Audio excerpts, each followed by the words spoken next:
Hey everybody, welcome back to Breakfast with Bob from Challenge Daytona, the PTO 2020 Championship. My name is Bob Babbitt. We're brought to you by Captiva Spine, John Hall Chevrolet, USA Triathlon Foundation Risk Partners, and the PTO, the Pro Triathletes Organization. With us, the true legend of our sport, 6-time Ironman World Champion, Ironman Hall of Fame inductee, 10-time winner of the Nice Triathlon, and seriously, just one of my favorite people ever, Mr. Mark Allen. How you doing, Mark? You are way too kind. No, man. It's funny because we were both just chatting about Vincent Luis, and that interview just touched me. When he talked about feeling like after not meeting his goals at the 2016 Olympics and finishing 7th, and I'm getting out of the sport, I'm done, and then going to Kenya and realizing he's in a mud hut with a light bulb over his head, and it was sport at its purest, and he came away from that with changed. And you had a very similar experience when you went to New Zealand, right, before the '89 race.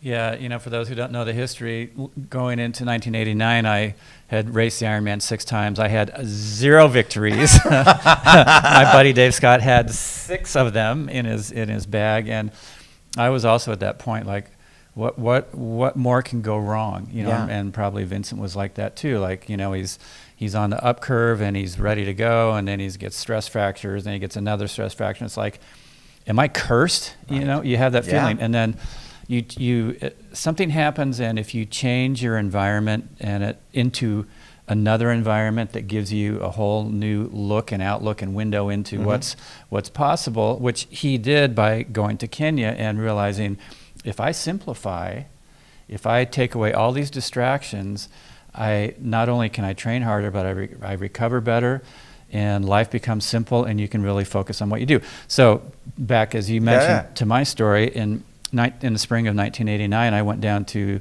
the South Island of New Zealand to train with Scott Molina and Aaron Baker. And back then, there were no cell phones, there were no laptops, there was certainly no media. Google hadn't even become a word yet on the universe. And so I went down there, and for 6 weeks, all I had to do was train. There were none of my normal daily distractions that I had in San Diego, Boulder, Colorado, where I was training. And so we would train hard. I'd come home and just hang out, take a nap, go to the store and get more food to eat. Right. And because of that, through that simplicity, I saw, one, how quickly my body could recover when I actually gave it time. Right. And part of my body recovering was not having my mind busy with all this other garbage. And then secondly, I saw how when you're in a really kind of cool training environment with other athletes who are also in that mode, how motivating it is, how inspiring it is, and how supportive it is. And it sounds like Vincent had that same athletic support. He saw what it was like when he was not distracted with all the other garbage that is not adding to your athletic performance or your fitness. Yeah. You build in this super recovery, and it's very hard to do when you're kind of like in your home environment and you've never quite experienced it, because you think that's normal. Of course. You think it's normal to come home and take a 20-minute nap and spend 2 hours looking at your stats and your all your stuff and social media scrolling it, and it's like you're on high alert all the time. But if you can just go, You have to totally turn your mind off. bring it down. Well, the other side of it, I'm sure when Vincent went to Kenya, it wasn't, hey, I'm going to find out something about myself I didn't know. He found that out while he was there. When you went to New Zealand, you were dominant at races like Nice. That was a 6-hour race. Ironman was an 8-hour race. All of a sudden, in New Zealand, you're doing 8-hour training days. There's a difference. So you didn't go there that wasn't that was the byproduct, but that wasn't the plan. All of a sudden, you're like, wait a second, I'm doing 8-hour training days, and this is probably what I need to do. Yeah, and when that light bulb goes on, all of a sudden you just go, oh my God, how could I have missed this all these years? Yeah. And, going to New Zealand was just, it sounded like a good idea. Right. Scott goes, hey, why don't you come down here, train, in the winter, it'll be different training zones. And Weather will be nice, you'll be good. Yeah, and so I get down there, and first of all, it's like beauty, inspiration times 10, right? New Zealand is just incredible.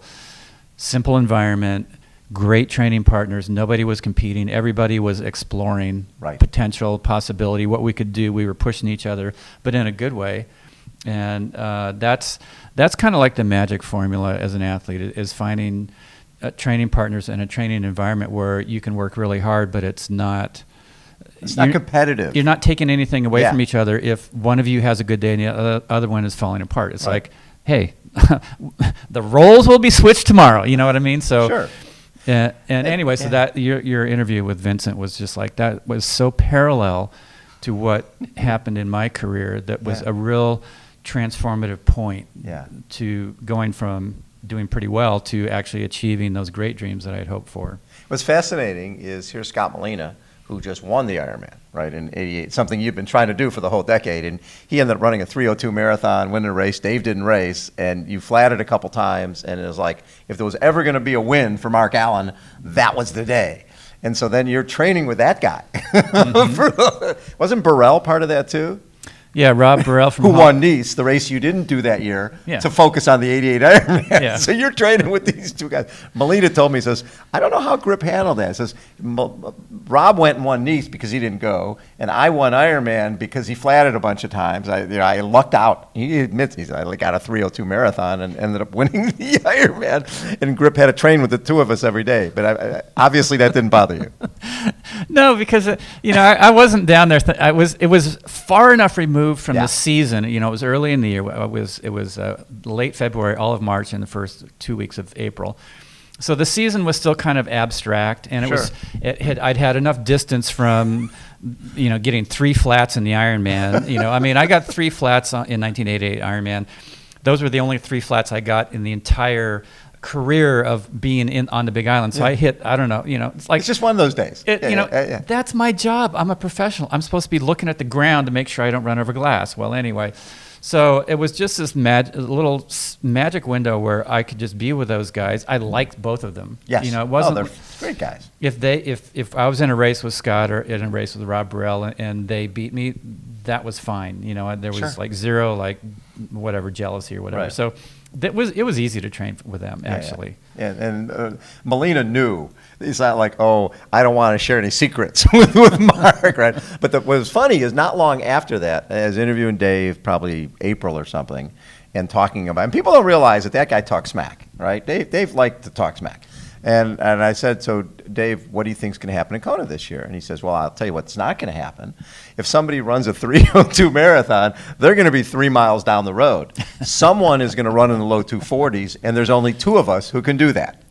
Basically, a little shout out to you saying, I'm planning to go low 240s, and I know you're the only guy who can do that. So did you have a feeling that the ante was going to be upped for '89? I knew that I was in a different space athletically, both physically and mentally, going into that event because of that early season block I did in New Zealand. I didn't know what that would translate into. My goal that year, I had seen that, I thought that if I went around to 8:10 that Dave would be beatable, but I was not even within a half hour that time, and so that whole season I was thinking, if I want to go that ultimate time that I think Dave Scott can hit, I need to be prepared to go, like, I don't know, 7:45 or whatever. So that whole year I had really changed my focus to thinking sub 8 hours needs to be something that I can do if the conditions, comes down to that. If it comes down to it. And so I think I knew that I was in a better overall potential than ever before. But again, you have 6 crappy races. You know that how you feel may not be what happens on race day, and so I definitely wasn't going into it with over exuberant confidence saying, I'm going to run a 2:40:04 and keep that record for 27 years. I had no friggin' idea. So maybe Dave had a better pulse on things because he could look at it from the standpoint of somebody who had success there, and he knew in some of the early season races where both of us were, and he knew where that would probably end up in Kona. So I should have listened to him. He should have sent me that interview, It would have been a lot easier. So one of the things that we chatted about that sort of resonated with me when it comes to this race, all right? We're talking ITU athletes, 70.3 athletes, Ironman athletes, world champions, gold medalists, And we're talking about a distance that really nobody's ever done, right? So 1.2 around a 50-mile bike and an 11-something run. And nobody's raced this year. So there's not like, okay, can I look back at the races he did in March and April? So everybody's a little flying blind. Everybody, they don't know that much about each other. And you talked once about how you knew before one particular race, I think, that you knew you were going to need to be ruthless that day. You knew, and I think it was Yves Cordier, and you knew that day, as much as you liked other people, that you were going to have to be ruthless. Someone's going to have to be ruthless at this, $1.15 million, a international television. This is a race that can change somebody's life forever, like Ironman back in the day. When you look at this, what goes through your mind, just this whole setup? I think what I've been thinking and trying to analyze and figure out is exactly what the athletes are. I was listening to a lot of the men and the women, and they're all saying the same thing. They're saying, I know some of these athletes because I race them in ITU, or I race them at Ironman, Right. or I race them at 70.3, but nobody has raced all of them. And so there are so many unknowns. Like, a lot of the names, the people here don't even know who the other ones are. I know. And so, and then you add on top of that the fact that, as you said, nobody's raced this year. So ultimately, the athletes don't have any markers to go, okay, that person hasn't improved their bike and it was weak, and so they're going to be tough. Nobody knows. Right.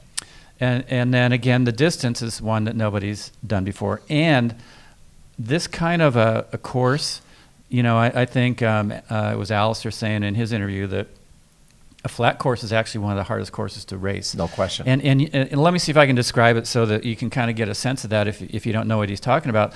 Those little hand gripper things, you go like this to strengthen your Sure. grip.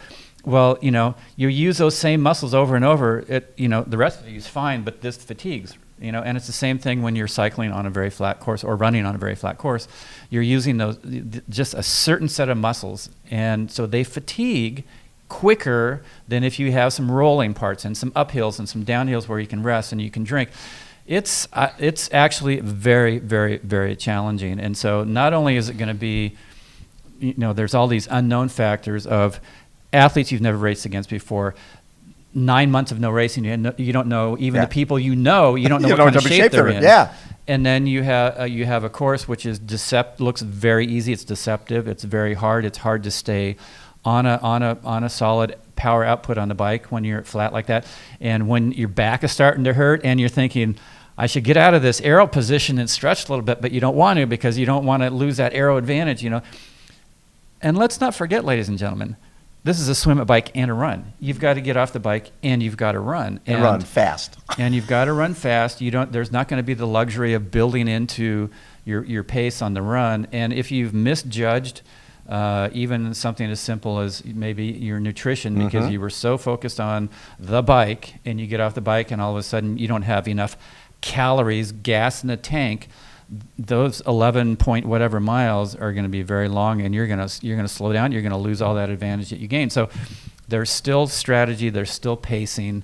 But what's exciting to me is that it is all brand new. It is an exciting format. I think it will test who is really the best, who has the best combination of speed and endurance, who has the best mind to be able to manage the best men and women in the world, to manage the pressure of knowing that this little paycheck coming up this weekend could make up for the entire year that you didn't race. Well, and the other aspect is the 20-meter draft rule, right? The fact that normally you think, okay, the ITU guys are going to come out of the water together. They could work together, get a big gap on the rest of the guys and race over. 20 meters is pretty easy to enforce. You can tell when somebody's 20. And even if they're 16, 17 meters, there's still not the draft effect you get when you're 8 meters, right? So I think that's going to be that's going to be a little bit of an equalizer for a lot of folks because, your long distance guys will be out of the water a little behind, and then they're going to have to try to bridge, and hopefully they'll be able to, because I think some of the ITU guys got their TT bikes maybe a month ago. And is a month enough time to get used to being in that position for a couple of hours or hour 50, pushing high watts. One of the guys was telling us that to maintain the same wattage or with the same speed, he had to use 80 more watts on the backside than earlier when he was riding for 2 hours. Later in the ride, he had to use 80 more watts to maintain the same speed. So it's the wind is going to be a factor, and the 20-meter rule I think will make a big difference.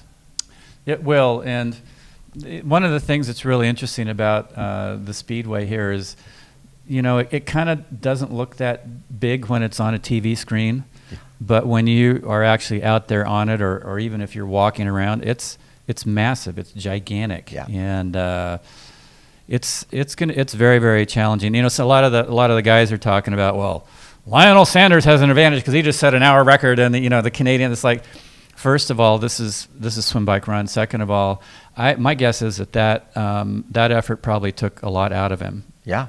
And one of the things that's going to be really interesting coming into this event is who are the athletes who trained smart but didn't overtrain. They haven't over-raced, that's clear. And so some of them might actually perform way better than they have ever before because they haven't burned themselves out with a bunch of races. Yep. So that's also another element of, I don't know what's going to happen, because without a bunch of racing, like the ITU guys, normally they have a lot of races, and they're not having those. Who is going to be somebody who will rise up because they just don't do well when they race a lot, but when they race a little bit, or maybe not at all, and train, they're kick-ass. We'll find out. Yeah, well, and the other thing is athletes who took this 6, 7, 8 months and just did solid training. Right? Mm-hmm. You didn't have the interruptions of traveling to a race or injuries. You were just able to, inch by inch, grow as an athlete this whole time, just hoping there was going to be a race at the end of the year. There's a few of those guys out there who have improved steadily throughout this year and are just ready to rock. So I can't wait. You're also captain for Collins Cup, correct? And that's next year in Samarin, which, again, 20-meter draft rule, and that's going to be a ton of fun because you've got the Americans, you got the Europeans, and you got the internationals, and it's sort of like Davis Cup type format. Do you like that? It'll be real interesting because it's not just going to be who's the fastest and a list of times, because there's matchups. Yeah. And so it'll be a real chess game to kind of figure out not only how do we pick a team that will function as a team, because there's that team energy where if you feel like you're a part of something, maybe you rise up above a level you would have done on your own, and not every triathlete is going to have that kind of mentality. But secondly, as Karen Smyers and I as co-captains of the U.S. team, it's going to be this whole chess game of figuring out how do we match our athletes up, how do we place them so that hopefully the matchups come out with the most points for our team. And it's a first of, so it's going to be a little bit of a chess game. Very challenging. I think by the end my head's just going to be going, All of a sudden, triathlon's become a team sport. Yeah. And you have to figure it out. Yeah. I love it. Grip, always a pleasure. I always enjoy so much chatting. I knew you'd enjoy that Vincent interview. That kid is special. That was a precious interview. If you haven't seen it, you should go back and look at it. It's for me the highlight interview that I've seen so far. Thank here. You. I feel the same way. He was very, very special. And again, the man we call the Grip, Mark Allen, 6-time Ironman world champion. Now, do you have any? I have had the privilege of watching you speak a number of times.